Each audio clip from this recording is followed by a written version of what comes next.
आज हम बात करने जा रहे हैं उस एक इच्छा की जो इंसान को ऊपर नहीं बल्कि धीरे धीरे नीचे गिराती है। वह इच्छा जो दिखने में छोटी लगती है लेकिन अंत में पूरे जीवन को बर्बाद कर देती है। श्रीमद् भगवत गीता कहती है, इंसान का सबसे बड़ा शत्रु बाहर नहीं उसके भीतर बैठा है और उस शत्रु का नाम है अतृप्त इच्छा। भगवान श्री कृष्ण अर्जुन से कहते हैं, हे अर्जुन, यह कामना ही है। भगवान श्री कृष्ण बार बार अर्जुन से कहते हैं, यह कामना ही है जो क्रोध में बदलती है और यही मनुष्य का सबसे बड़ा विनाशक है। आज का इंसान सोचता है अगर यह मिल जाए तो मैं खुश हो जाऊंगा, लेकिन गीता कहती है जिस इच्छा की कोई सीमा ही नहीं वह कभी सुख नहीं दे सकती।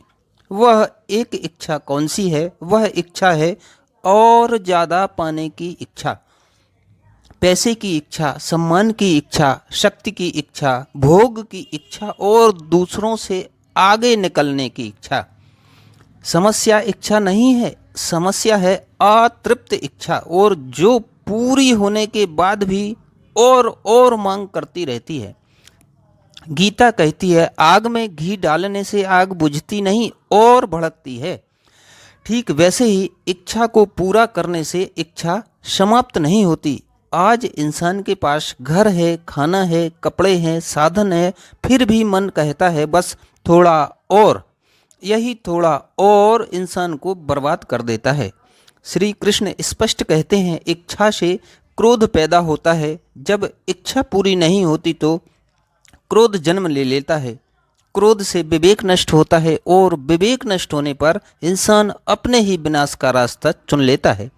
आज देखिए, लोग झूठ बोल रहे हैं, धोखा दे रहे हैं, भ्रष्टाचार कर रहे हैं, रिश्ते तोड़ रहे हैं, सिर्फ इसलिए क्योंकि उनकी इच्छा नियंत्रण में नहीं है।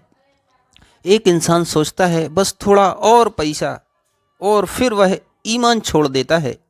एक इंसान सोचता है बस थोड़ा और सुख, और फिर वह मर्यादा भूल जाता है। एक इंसान सोचता है बस थोड़ा और नाम, और फिर वह अपनों को कुचल देता है। गीता कहती है, जिसने अपनी इच्छाओं को जीत लिया उसने संसार जीत लिया, और जिसने इच्छाओं के आगे घुटने टेक दिए वह सब कुछ हार गया। श्री कृष्ण अर्जुन से कहते हैं, इच्छा रजोगुण से उत्पन्न होती है, यह कभी तृप्त नहीं होती। यह आग की तरह है जो सब कुछ जला देती है, धैर्य, शांति, बुद्धि और अंत में जीवन। आज का इंसान दुखी इसलिए नहीं है कि उसके पास कुछ नहीं है, बल्कि इसलिए है कि वह संतोष करना भूल गया है। गीता में संतोष को महान धन कहा गया है। जिसके पास संतोष है वह राजा है, और जिसके पास संतोष नहीं वह करोड़पति होकर भी भिखारी है।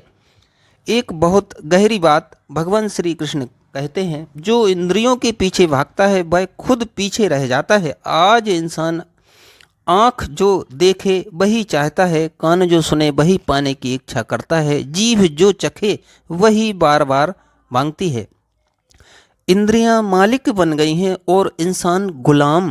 गीता कहती है, इंद्रियां घोड़े हैं, मन लगाम है, बुद्धि सारथी है। जिसके पास मजबूत बुद्धि नहीं उसका जीवन दुर्घटना से भरा होगा। सबसे खतरनाक इच्छा वह है दूसरों से बड़ा बनने की इच्छा।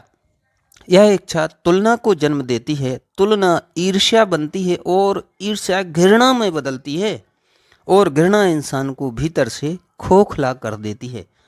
श्री कृष्ण कहते हैं, अपने धर्म में रहकर किया गया छोटा कर्म दूसरों के बड़े कर्म से श्रेष्ठ है। लेकिन आज का इंसान अपना मार्ग छोड़कर दूसरों की दौड़ में शामिल हो गया है।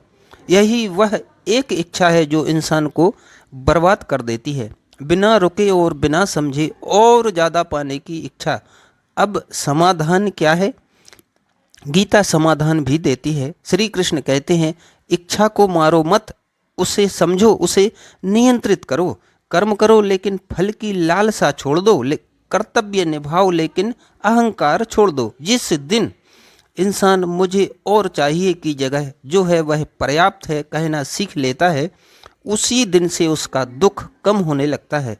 शांति त्याग से आती है, संग्रह से नहीं। सुख भीतर से आता है, बाहर से नहीं। अंत में भगवान श्री कृष्ण का संदेश साफ है, इच्छा को साध लो वरना इच्छा तुम्हें साध लेगी, क्योंकि एक असंयमित इच्छा पूरे जीवन को राख में बदल सकती है।